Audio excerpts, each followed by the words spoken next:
Takže čaute lidičky, já vás vítám u našeho takového malého dílu z otevírání, protože jak jsem se připojil na Hearthstone, tak jsem dostal 3 balíčka.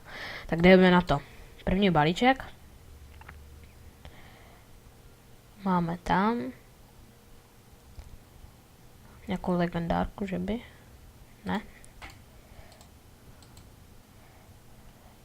Dá 3 až 6 damage, Overlord 1, Battle Cry, tak to je dobré.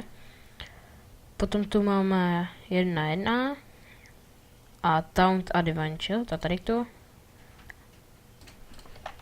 Promiňte lidičky, měl jsem menší vyrušení a zase jdeme na to. Takže máme Dato Return 8 health. Tady máme Dato Armor a 1 attack. Na Warrior, to je taky dobré. Dat to damage to random enemy minion. Wind Fury, tak to je hodně dobré. Na šamana. A na Huntera.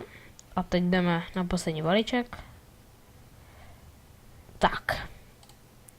Máme Rare. Docela dobré. No, 7-6 zase, to je dobré. Very opening spell. Aha, takže mu to dá spell.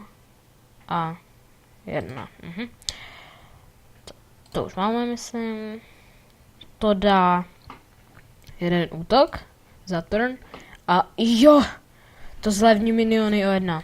Takže to byl také balíčky a hned teď budeme mít další díl s mým kamarádem.